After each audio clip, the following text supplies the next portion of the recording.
Sorrow and joy. Sorrow and joy go hand in hand. Some days are black and full of misery, and generally they come when least expected. Next morning Soderman came into the shop to see Niece and Marta. He was unhappy, for he had sad news to tell. Last night I went on the rounds among my sheep, as I usually do, and what did I hear? A dog barking, and my sheep baying, and from a good way off I could see them running back and forth as though they were being chased. And when I got to the field, what do you think I met? Rushing wildly away. Well, Bosun. Soderman looked as if he thought the earth would open under him when he said this, but Niece looked at him blankly. Oh, really, and who do you think was chasing the sheep? Didn't you hear what I said? It was Bosun, and I've got Toddy at home with one of his legs bitten. You can hear a lot before your ears fall off, said Marta, but you'll never get me to believe that Bosun chases sheep.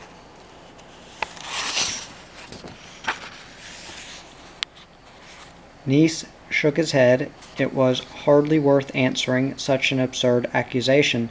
Bosun, the world's most gentle dog, you could put any child or kitten or lamb right under his nose and he would not touch it. But Soderman stuck to his accusation, and just then Mullen came in to buy potatoes, with Westerman immediately behind her. He had meant to talk to Niece about Moses, but he changed his mind. It might just as easily have been Cora who was out last night, said Niece, when he saw Westerman. There were only 2 dogs on Seacrow Island, Westerman's Cora and Jorvin's Bosun. But Westerman declared angrily that he, unlike some others, kept his dog tied up, and Mullen was able to confirm that it was true. At any rate, Cora had been outside her kennel as usual, and had barked when she and Peter passed by at about 11 o'clock yesterday evening. And besides, said Mullen unwillingly, I saw Bosun when he went out last night and when he came back, and I heard him barking, I'm afraid. Soderman looked anxiously at Niece. It was not pleasant to have to bring such a tale of woe. Bosun hardly ever barks, you know that, Niece, and as I told you, I saw him coming straight out of the sheep field. Niece swallowed. If it's as you say, there's only one thing to be done. Then Marta began to cry. She made no attempt to hide her tears, and she cried bitterly, as she thought of someone who would take it even harder than herself. How were they to tell Jorvin? Jorvin was not at home just then. She was running around looking for Yoka. Everybody was helping Pele hunt for his rabbit, which had disappeared. Johann and Nicholas, of course, and Teddy and Freddy and Jorvin. They looked everywhere, but they could not find Yoka. Pele hunted and cried and was angry with himself. Why hadn't he closed the hutch properly last night? Why had he been in such a hurry? You should never be in a hurry when you've got a rabbit. They found Yoka at last. It was Teddy who found him. She screamed when she saw the little rabbit lying lifeless under a bush not far from the sheep field. No, she screamed, no. Someone had come up behind her. She turned her head and saw it was Pele. Then she shouted still more wildly, Pele, keep away, but it was too late. Pele had already seen his rabbit. They stood in a helpless ring around him. None of them had ever been so close to bitter sorrow, and they did not know what to do when anyone looked as Pele looked now. Johann cried, I'll get Daddy, he mumbled, and ran as fast as his legs would carry him. Melker also had tears in his eyes when he saw Pele. My poor little boy. He picked him up in his arms and carried him home to Carpenter's cottage. Pele did not cry. He only hunched up closer and hid his face with closed eyes against his father's shoulder. He never wanted to see anything in the world again. Here today and gone tomorrow, he choked. His own rabbit, the only animal he had. Why hadn't it been allowed to live? Pele lay on his bed with his face hidden in the pillow, and then at last he cried, a quiet, miserable sort of crying, which cut Mullen to the heart. She sat beside him, feeling quite helpless. No one was dearer to her than this weeping little boy, who lay there so thin and small, far too small to bear such a great sorrow. It was terrible not being able to shield him, at least a little, from what was hurting him so much. She stroked his hair and told him why she could do nothing to help. That's the way life is, you see. Sometimes it's very difficult. Even a child, even a little boy, sometimes has to endure something that hurts, and has to go through it all by himself. Then Pele sat up in bed, his face white and wet with tears. He threw his arms around Mullen. He clung to her, and said in a hoarse voice, "Mullen, promise me you won't die until I grow up." Mullen promised solemnly that she would do her best not to, and then she said, to comfort him, "We can buy you another rabbit, Pele, you know." Pele shook his head. "I never want another rabbit but Yoka." There was someone else who was crying, not silently like Pele, but loudly and wildly, so that it could be heard a long way off. "It's not true," shrieked Jorvin. "It's not true." She hit her father for saying it. He could not say such dreadful things. That Bosun, no, not possibly, had bitten Toddy and killed Yoka. No, never, never. Poor Bosun, she would take him with her and run away, far, far away. Yes, she would, and never come back again. She would hit anyone on the head who said anything like that to her. In a rage, she kicked off her shoes and looked for someone so she could throw them at. Not Daddy, someone, anyone, she did not know who, and so she picked up her shoes with a shriek and flung them at the wall. "I'll give it to you, I'll give it to you," she shouted. She stood there, mad with rage. Then she saw that Daddy had tied up Bosun by the steps, and she panted, "Do you mean to say you're going to keep him tied up always?" Niece sighed. "Jorvin, my poor little girl," he said, crouching on his heels in front of her, as he always did when he wanted to make her listen properly. "Jorvin, now I have to tell you something which will make you very miserable indeed." Jorvin broke out into still wilder sobbings. "I'm miserable already." Niece sighed again. "I know that, and it's difficult for me too. But you see, Jorvin, a dog who hunts sheep and kills rabbits can't be allowed to live any longer." Jorvin stood quite still, looking at him. It was as if she had scarcely taken in what he had said, but at last she ran from him with a cry of grief. She rushed to her bed and flung herself down on it, and there, with her head hidden in the pillow, she lived through the longest and most bitter day of her life. Teddy and Freddie went about with their eyes swollen with crying. They grieved as much as Jorvin did, but when they saw her lying there, they were full of compassion. Poor Jorvin, it was far worse for her.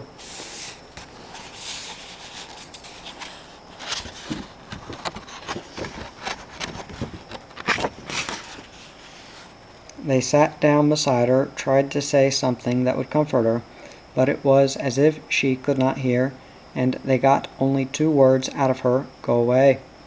So, crying, they left her. Marta and Niece also tried to talk to her, but they could not get any answer either. The hours passed. Jorvin lay on her bed, dumb and immobile. Now and again Marta opened the door a crack, looked in, and heard a little moan. Otherwise all was silent. "I can't bear this any longer," said Marta at last. "Come on, Niece, we must try again." And they tried in every way that love and despair could suggest to them. "Little Bumble," said Marta, "would you like to go to visit Gran? Would you like that?" There was no answer, only a little dry sob. Or what if we bought a bicycle for you, said Niece. Another sob, and nothing more. Jorvin, isn't there anything you want? Said Marta at last in despair. Yes, mumbled Jorvin, I want to die. She sat up in bed, and suddenly words came with a rush. It's all my fault, because I haven't cared about Bosun as I did before. I've only cared about Moses. She had thought it all out. She had thought, and that must be it. It was her fault. Bosun had never done anything wrong before, and if it was really true that he had bitten Toddy and Yoka, it was because Bosun was unhappy himself and no longer cared what he did. Yes, it's my fault, sobbed Jorvin. It would be better if you shot me and not Bosun. Then she sank back on her pillows again. For a short moment she remembered Moses over at Dead Man's Creek, but he belonged to another world, and she did not want to think about him. She thought of one thing only. She longed for Bosun until her whole body ached. He was standing tied up by the steps, and soon Daddy would take his rifle and go into the woods with him. Bring me Bosun, she mumbled, with her face in her pillow. Niece looked unhappy. Jorvin dear, wouldn't it be better if you didn't see Bosun just now? Then Jorvin roared, Bring Bosun. Teddy brought him, and Jorvin turned them all out of her room. I want to be alone with him. And then she was alone with her dog. She threw her arms around his neck and wailed, I'm sorry, Bosun, I'm sorry, I'm sorry. He looked at her with eyes which showed nothing but an eternal loyalty, and perhaps he was thinking, Little Bumble, I don't understand any of this, but I don't like your being unhappy. She took his great head between her hands and looked him straight in the eyes, trying to find the answer to all the incredibly grim things that had happened. It can't be true, O Bosun, if only you could speak and explain everything. And poor Moses, locked in his boathouse in Dead Man's Creek, who had time to think of him? No one but Stina. She had been crying too about Toddy and Yoka and Bosun. Everyone on Seacrow Island had been crying that day. But Toddy would soon be well again, Grandpa had said, and even if everything was one big misery, Moses ought not to be left to die of hunger. Pele and Jorvin are just lying there, crying and crying. So I must look after Moses, she thought. Give me some herrings, please, Grandpa. She was given her herrings in a basket, and off she went. Soderman went on with what he was doing. Then Westerman arrived. He was furious with Niece because of what he had said about Cora. Blaming my dog, he said angrily to Soderman. He had lost all desire to speak to Niece about the seal, about who was its owner and was not its owner. He realized there was only one thing to do, and that was simply to take the seal and keep it hidden until he could get hold of that young man who apparently was a prospective purchaser of seals. But where was the seal? Its pool was empty, and it was nowhere else either as far as he could see, and he had been looking all morning. Do you know where the children have put the seal? He asked Soderman. Soderman shook his head. It can't have disappeared altogether, because Stina has just been here asking for herrings for it. As soon as he had said that, he remembered something Stina had told him, that Westerman wanted to take Moses away from the children and sell him. But you've got nothing to do with the seal now, said Soderman. Surely you have a little shame in you. Westerman swore and went.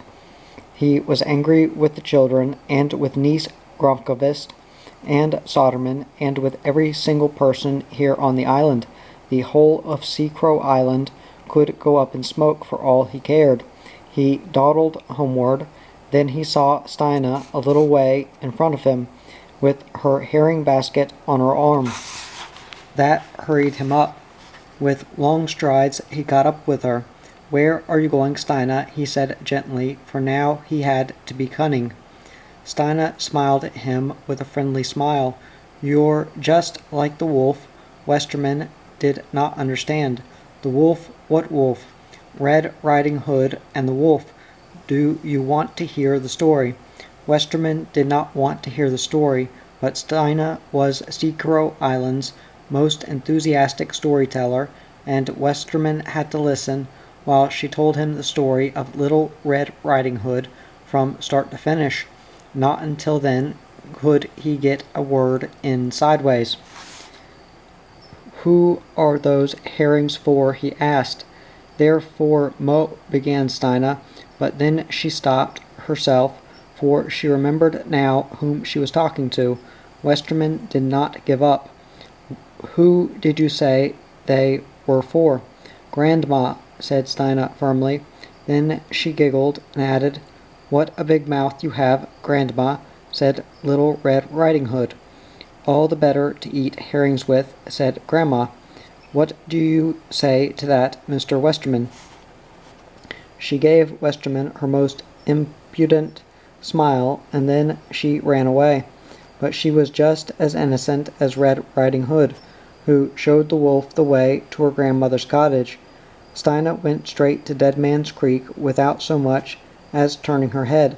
If she had done so, she might have caught a glimpse of Westerman as he followed stealthily after her. In fact, there was really no need for him to take the trouble to hide. No one could have been less on the watch than Stina, and now she was in a hurry to get to Moses. Moses hissed at her as soon as she came through the door, but he was silent when he saw the herrings. Stina sat beside him and stroked him while he ate. "Perhaps you're wondering why I've come by myself," she said, "but I won't tell you because it would only make you sad." Sad? Who wasn't sad? Moses did not like this boathouse, and he did not like being alone, so now that Stina had come, he did not intend to let her go, and he knew how to keep her. He had only to sit on her. So as soon as he had finished eating, he floundered up onto her knee. There he settled down, and he hissed at her when she tried to push him off. If he had to stay in this boathouse, she would stay too. Stina felt her legs giving under her, and she grew frightened. Who knew how long Moses meant to sit there? Perhaps until midsummer. Then they both would starve, but both she and Moses, and that was not a pleasant thought. So she said beseechingly, "Dear Moses, do get off me," but Moses refused. She tried to push him down again, but he only hissed. Then she saw there was still one herring left in the basket beside her, and that saved her. She took it and held it high in the air so Moses could not get it, and then threw it with all her strength into a corner. Moses floundered after it, but squealed with fury when he came back and saw that there was no longer any knee for him to sit on. "Goodbye, Moses," said Stina, shutting the door. She fastened the catch and went away very pleased with herself. She looked neither to the right nor to the left, and so she did not see Westerman, who was hidden in a corner between two boathouses. But even if Stina was as innocent as Little Red Riding Hood, what luck it was that she had taken the herrings to Moses just when she did, and that he sat on her for as long as he did, and that she passed the sheep meadow just at the moment she did. Otherwise she would have never seen the fox, a large hungry fox, which had not managed to get what he wanted last night, no lamb, not even a rabbit, because a ferocious dog had chased him back to his lair. He was hungrier than ever now, and thought at least he would get a lamb. But then Stina turned up and began screaming to high heaven. This frightened him out of his wits, and he slunk terrified through a hole in the hedge, across the road and between the pine trees on the outskirts of the wood. Like a shining red streak, he shot past the feet of Old Man Soderman, who had come to see whether Bosun had done any more damage to his sheep than he had noticed the night before. The fox shrieked Stina. "Oh, Grandpa, did you see the fox?" "Did I see him?" said Soderman. "That was the largest rascal of a fox I've seen in my life.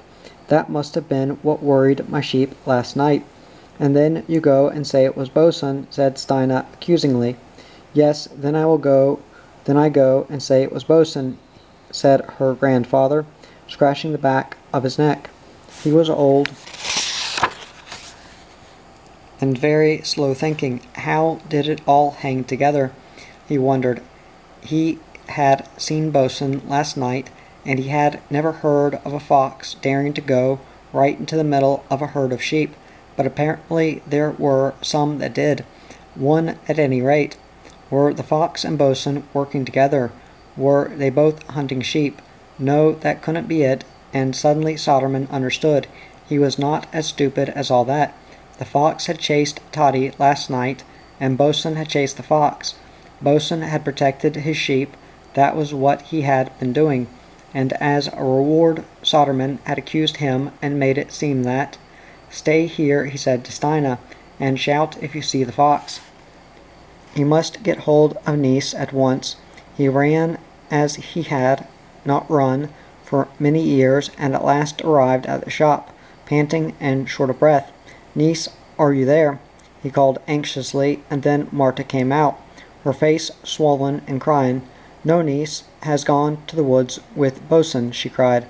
Then she covered her face with her hands and rushed inside again. Soderman stood there as if he had been wounded. Then he began to run again. He groaned and ran, and soon he could run no more. But he must find Niece before it was too late. "Where are you, Niece? Don't shoot." It was absolutely silent in the woods. Far away a cuckoo called, but then he fell silent too. Soderman ran along, hearing only his own panting and his own anxious cries. "Where are you, Niece? Don't shoot." He got no answer. Soderman kept on running. Then there was a shot. Soderman stopped dead and grasped his chest with his hands. He had come too late. It happened. He would never be able to look Jorben in the eye again. Soderman stood still and shut his eyes. Then he heard steps and looked up. Niece was coming with his gun over his shoulder and beside him. Soderman stared, and his jaw dropped to his chest, for beside Niece padded Bosun. "Wasn't that you firing?" stammered Soderman. Niece gave him an anguished look. "God help me, Soderman, I can't do it. I must ask Jansen to do it, but he's not shooting black-backed gulls today."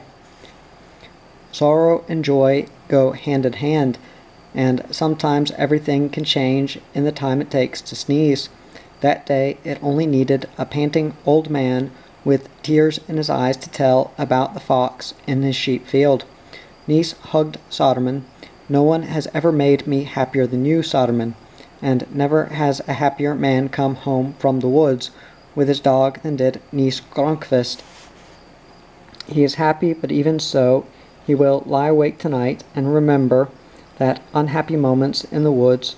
Most all he will remember Bosun's eyes as he sat among the pines waiting for the shot.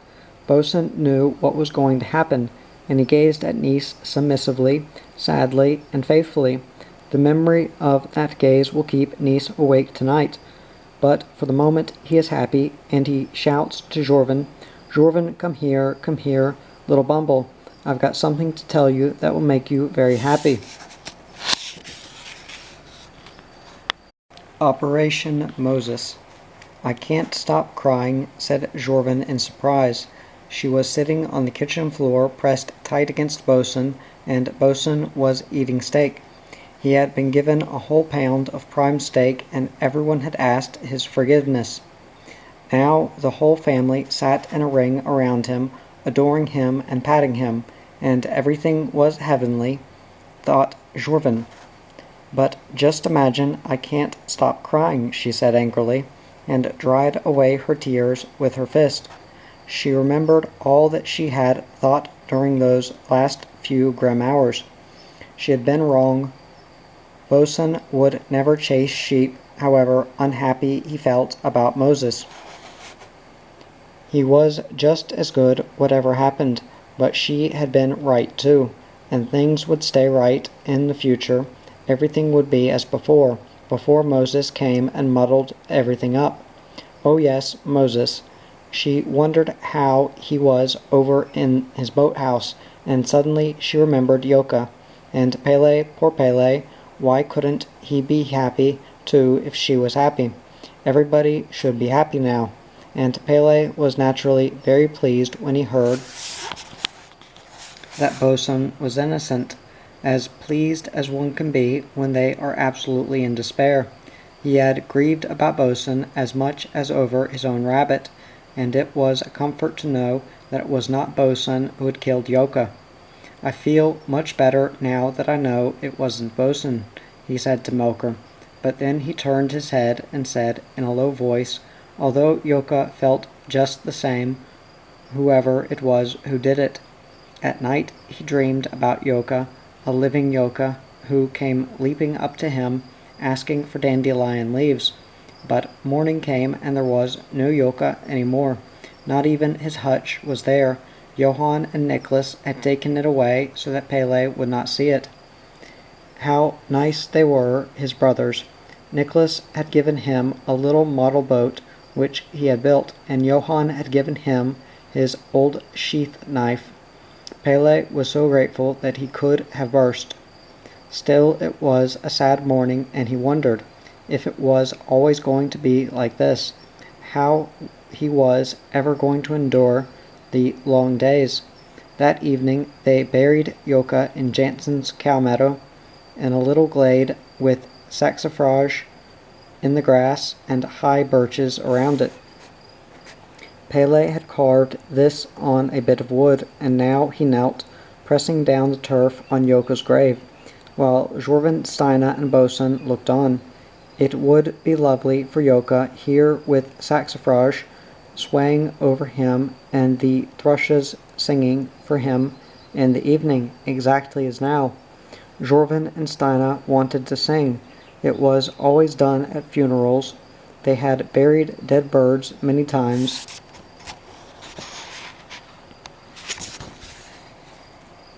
and they had always sung the same hymn that they now sang for Yoka. All the world's an isle of sorrow, here today and gone tomorrow. No, let's not sing that one, said Jorvin hastily. What was the matter with Pele? He was sitting on a stone with his back to them, and they could hear small, strange sobs. They looked at each other, and Steina said anxiously, "Perhaps he's crying because the world is an isle of sorrow." "But it isn't," said Jorvin, and she shouted to Pele, "No, Pele, the world isn't really an isle of sorrow. It's only something we're singing for Yoka." On no account did she want there to be any more crying. In some way or other she must make Pele happy, and suddenly she knew how to do it. "Pele, I'll give you something if you will promise not to be sad any more." "What?" said Pele morosely, without turning around. "I'll give you Moses." Then he turned around and stopped crying. He stared unbelievingly at Jorvin, but she assured him, "Yes, I'll give him to you for your very own." And for the first time since that moment of sorrow, when Yoka had disappeared, Pele smiled again. "How kind you are, Jorvin." She nodded. "Yes, I am, but then of course I have Bosun." Steina beamed. "Now all of us have got animals again. But we must go and tell Moses, mustn't we?" They were all agreed about that. Moses must know to whom he belonged, besides which he needed food, the nuisance. "Goodbye, little Yoka," said Pele tenderly, and then he ran away without looking back, and suddenly it was as if a cramp had let go of him. Suddenly he was another Pele, a wild, excited, happy boy who jumped and ran the whole way to Dead Man's Creek, and finally threw himself on the ground and rolled the slope towards the boathouse. "Are you so happy just because I've given you Moses?" said Jorvin. Pele thought, "I don't know, perhaps, but it's so sad to be sad that you can't stay like that for as long as you'd like. "Wait till you see Moses," said Jorvin, and opened the door to the boathouse. They stood and stared aghast into emptiness. There was no Moses there. He had disappeared. "He's run away," said Jorvin. "Run away, and fastened the hatch on the door by himself," said Pele. Moses had not run away. Someone must have taken him. Jorvin turned to Stina. "Did anyone see you when you came yesterday?" Stina thought. "No, nobody except Westerman. He wanted to hear the story of Little Red Riding Hood." "Anyone can take you in," said Jorvin. "Oh, that Westerman, what a robber!" Jorvin kicked Moses' sleeping box so hard that it flew over to the wall. "I'll pull out all his hair. He's a thief." "I'll shoot him," she shrieked in rage. "I know what we'll do," said Pele. "We'll steal Moses back. I bet you he's put him into his boathouse, and I bet there's a latch on that door too."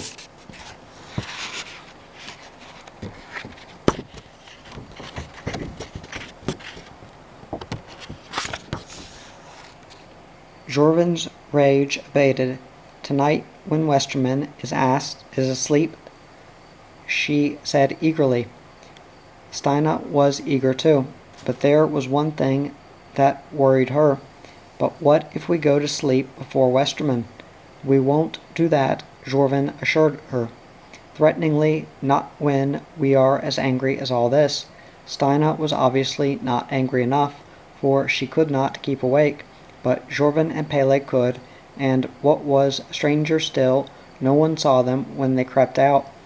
There had been a fox hunt on Seacrow Island that evening. Everybody had gathered together to frighten the fox out of his lair, and they had managed to frighten him, but no fox was shot, for when they got him in a tight corner out on Crow Point and he saw no other way, he slunk into the water and swam away. He was a fox who was used to getting away, and it was not far to the nearest island. Niece Gronkivist fired after him, but missed. Pele was pleased when he heard this. "Why shouldn't a fox live too?" he said. "And on the island he's gone to there aren't any rabbits or sheep or hens anyhow." "So he'll have a tough time," said Jorvin, contented. "The nasty creature, why should he kill Yoka?" "He only did it because he was a fox," Pele explained to her, "and he had to behave like a fox, you see." "Well, he may be a fox, but that needn't stop him from behaving like a human being," said Jorvin, and refused to understand the fox. "But behave like a human being, like Westerman, for example, would that be much better? Stealing a poor little baby seal just to sell him." "But he wasn't going to get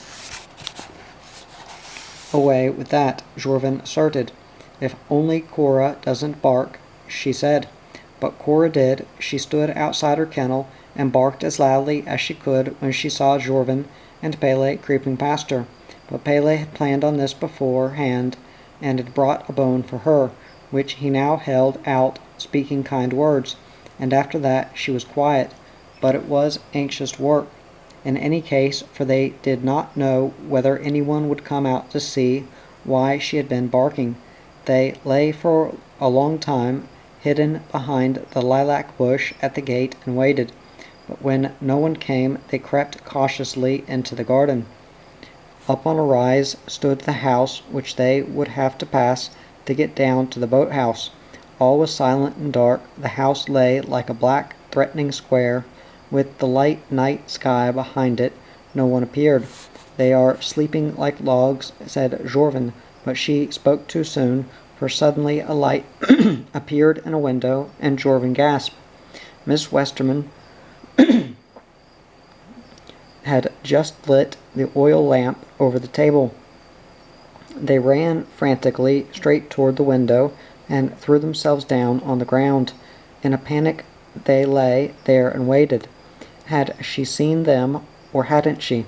Perhaps she had been standing in the darkness before she lit the lamp, had looked out from behind the curtains and seen them come in through the gate.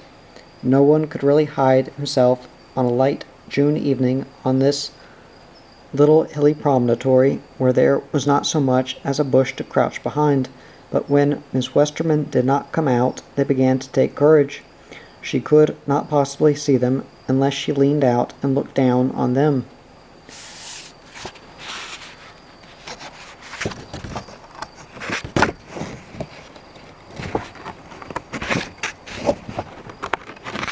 And that they hoped she would not do, because if Miss Westerman began to bark, they would not be able to silence her with a bone.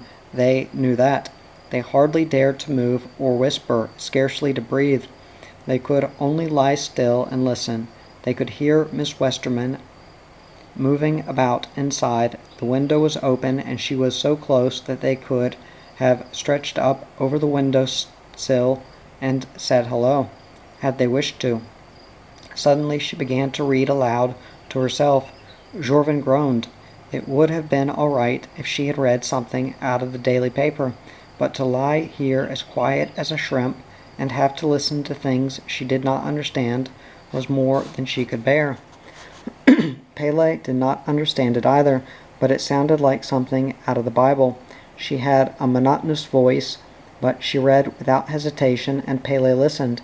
Suddenly there came some words which stood out from all the others, meaningless ones, and began to shine, as words could shine for him sometimes.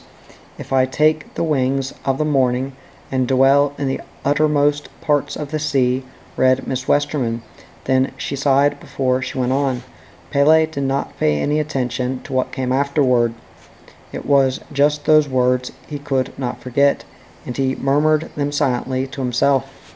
If I take the wings of the morning and dwell in the uttermost parts of the sea, like Carpenter's cottage, for example, that was a dwelling in the uttermost parts of the sea, and that was where you wanted to be when you were at home in the town. Just think, if only one had the wings of the morning and could fly there across the water, how wonderful that would be. To your dwelling in the uttermost parts of the sea, to Carpenter's cottage. Pele was so absorbed in his thoughts that he did not notice that Miss Westerman had stopped reading until Jorvin poked him. What would happen now? She put out the lamp, and it was dark inside, and suddenly Pele heard someone breathing heavily just above his head. He did not dare look up, but he realized that Miss Westerman was standing at the open window. It was terrifying, lying there, hunched up, just listening and waiting. Now, she would see them. He was sure of it, but just when he felt he could not endure it a second longer, she shut the window with such a slam that they both jumped, and then everything was quiet. They lay still for a time and heard their own hearts beating, and then they ran quickly, bent almost double, around the house and down to the boathouse. "Moses, are you there?" whispered Jorvin, and it was obvious that Moses was there, for he wailed like a ghost. Jorvin opened the door. Stina shivered when they told her everything the next day. How Moses squealed, and how they got hold of him, and how Westerman came out in his shirt sleeves and swore at them just as they were going out of the garden gate, and how Cora barked, and how they finally got Moses into the cart, and how they rushed him to Carpenter's cottage with him while Westerman shouted after them, "You wait till I catch you, Jorvin." "It was a good thing I wasn't with you," said Stina. "I would have died on the spot." Moses had slept beside Pele's bed that night. Johann and Nicholas were amazed, but not at all displeased, when they woke next morning and saw their new roommate.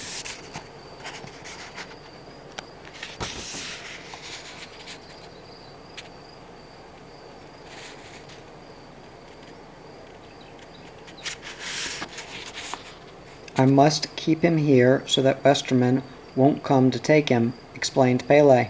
"But now you must help me to talk to Daddy." His father certainly had objections. "It's all right for Jorvin to give you Moses," said Melker, "but it's not a good thing for you two and Westerman to be carrying on a sort of gangster warfare, stealing seals for each other at night." They all tried to figure out a better way. The whole family was sitting around the breakfast table, and they could hear Moses floundering around up in the boys' room. Malin was not particularly pleased about her new lodger, but for Pele's sake she had to put up with him.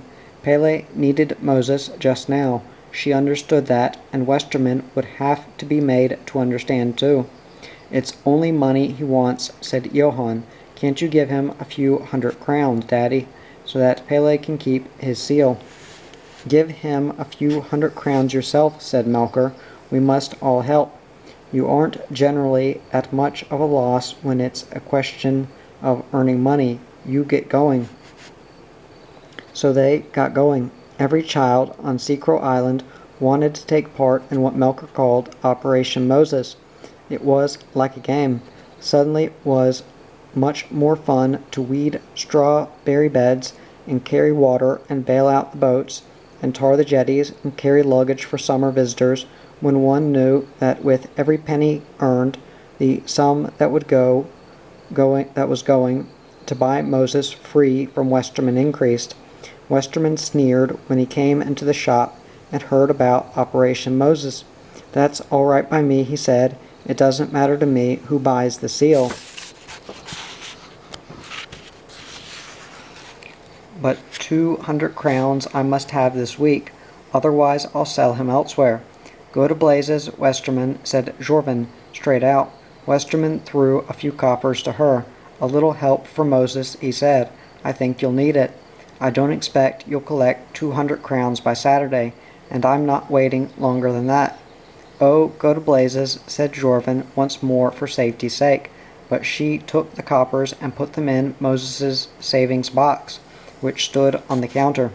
"No, Jorvin, we don't talk like that," said Niece sternly, and then he turned to Westerman. "You really are a skunk, Westerman, do you know that?" But Westerman only grinned. Operation Moses continued, growing more intensive every day.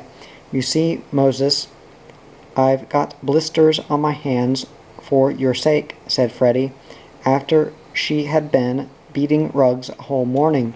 But Moses lived his own life and paid no attention to anyone. He was quite indifferent to Operation Moses. Obviously, he had not got along very well during his solitary sojourns in various boathouses. He was scarcely recognizable. He was so nervous and restless, almost bad-tempered. He squealed and hissed more than ever, and sometimes he even tried to bite. "He isn't exactly the kind of animal I like having in the house," said Malin, but she did not let Pele hear her saying this. Pele adored Moses in the same way he had adored Yoka, and when Moses hissed at him, he only patted him. "Poor little Moses, what's the matter? Aren't you happy with me?" But nowadays it did not seem that Moses was happy anywhere. He would not stay in the boathouse, nor in his pool. He preferred to be down by the water's edge. But Pele did not dare leave him there for long, for Uncle Niece had warned him, "Keep him in his pool, otherwise he'll run away one of these days." And Pele kept Moses shut up in the pool and wondered sadly what it would be like to have an animal which did not want to run away. Yoka had run away to his own cost, but Pele had hoped it would be different with a seal. Poor Moses, why was he so restless? Toddy's leg was almost well again, but he had not moved back to the sheep meadow. He followed Stina wherever she went, and Bosun again followed Jorvin. He had not done so immediately, for he was not a dog who pushed himself forward, but he knew whether he was wanted. He had gone quietly to his usual place beside the steps until Jorvin came and threw her arms around him. "Now then, Bosun, you are not to lie here any more, ever again." Then he had followed her, and from that moment he had never left her side. Wherever Jorvin and Stina went, their animals followed. But Pele had no one following him.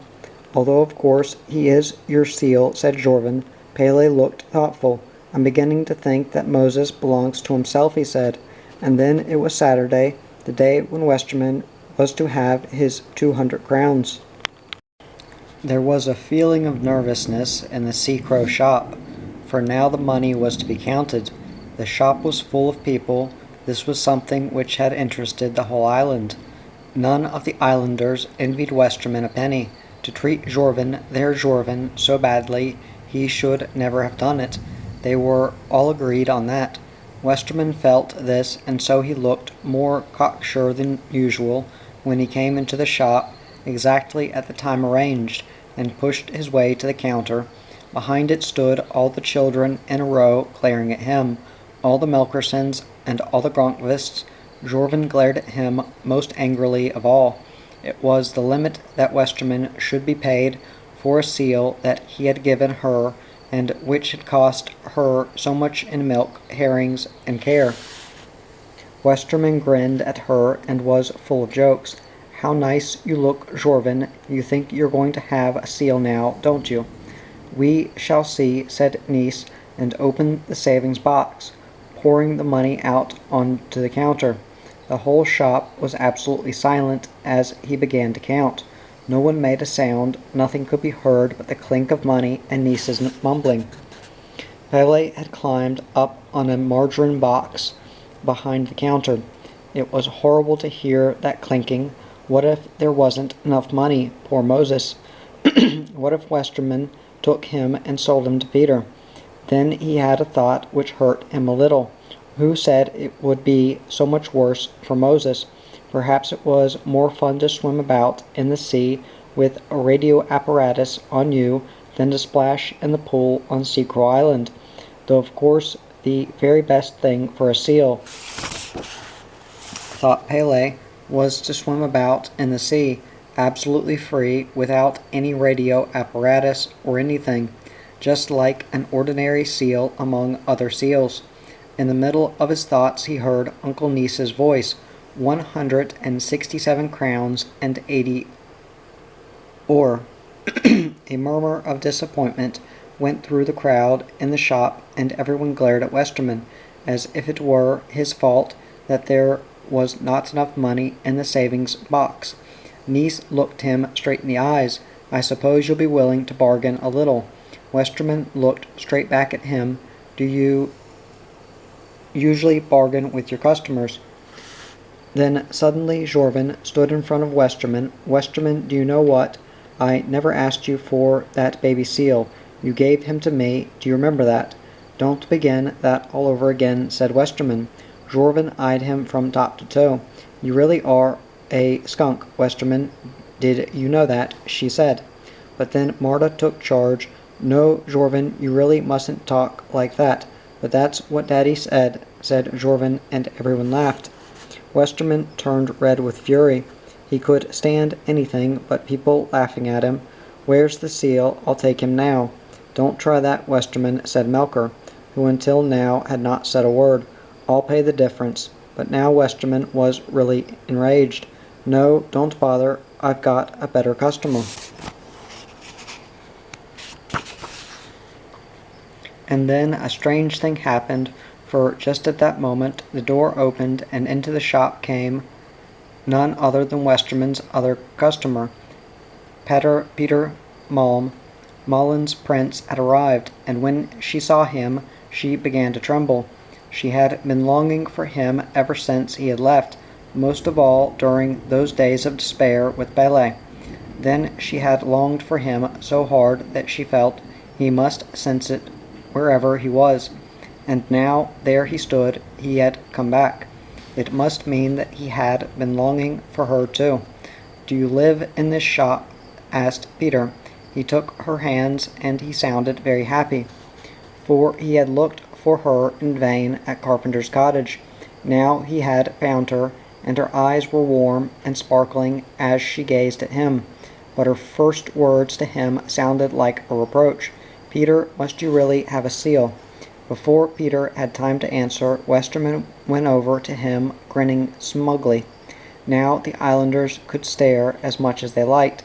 He would show them that Westerman knew how to do business. "You've come at the right moment, sir," he said. "You can buy that seal now, 300 crowns, and we'll call it a deal." Peter Malm smiled at him in a friendly way. 300, isn't that a lot for a seal? I don't think I could pay as much as that. Jorvin and Steina gave him a look which showed what they thought of him. Oh, why had they kissed that frog? Oh well, say 200 then, said Westerman. Peter continued to smile in a friendly way. Really, I can have him for 200 crowns. That's cheap, but I don't really want a seal at the moment. Don't want a seal, Westerman gasped. But you said, no thanks, I told you I don't want a seal at the moment, said Peter Malm. Not this particular seal at any rate. Then jubilation broke loose in the shop on Seacrow Island, and Westerman stormed furiously toward the door, but Niece shouted after him, you can take this money anyhow and be content with it. But by now Westerman was tired of everything to do with the business of seals, and he was ashamed of himself, too, not because he had been greedy, but because they were all standing there, thinking that he was. So he didn't want the money or the seal. In fact, he didn't want anything except to get away from the shop and avoid seeing a single person who lived on Seacrow. Take your old seal, Jorvin, he said. I don't care about him or any of you. Then he disappeared. But then Pele came to life. No, he must have the money, otherwise I will never feel that Moses is really my seal. And he took hold of the bag into which Niece had put the money and rushed after Westerman. They all waited in excited anticipation, and after a time Pele came back very red in the face. Well, he finally took it because he said he needed it. Mullen stroked his cheek. It was a caress full of tenderness. Then, Pele, it's your seal altogether now. Now perhaps we can finally have a bit of rest, said Teddy. Mullen wrote in her diary about all these events. Peace be to Moses as he swims in the sea. Pele let his seal loose yesterday evening. Daddy, Peter, and I came down to the jetty just as it happened, and there he stood with blank eyes looking after his seal, which he could still see as a little spot far out in the bay. But why, Pele, why in the world? Asked Daddy, and Pele answered in a hoarse little voice, I don't want any animal of mine pinning to be somewhere else. Now Moses is where he ought to be. I got a lump in my throat, and I saw that Daddy swallowed once or twice. We were quiet. But Jorvin and Steina were there too, and Jorvin said, Pele, do you know what? It wasn't any good my giving you that seal, because now you haven't got an animal at all. Only my wasps, said Pele, sounding even more miserable. It was then it happened. Oh, Peter, I will be grateful to you for it as long as I live. Peter was standing with Yum Yum in his arms. Suddenly he said, in the quiet way in which he says everything, but I don't think it's right that Pele should have nothing but wasps. I think he should have Yum Yum. And he went up to Pele and put the puppy in his arms. Yum Yum won't pine to be somewhere else, said Peter. No, because that puppy will have a very good time, said Jorvin when she finally realized what had happened. Pele stood there, quite pale, looking first at Peter, and then at Yum Yum. He did not say thank you, he didn't say anything, but I behaved in a way which I could not understand myself when I thought about it afterwards.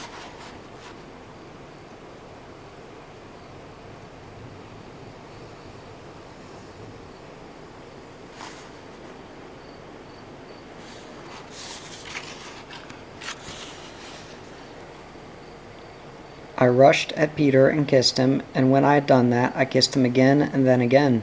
It looked as if Peter liked it. Who'd have thought a little puppy could do so much, he said. Why didn't I bring a whole kennelful?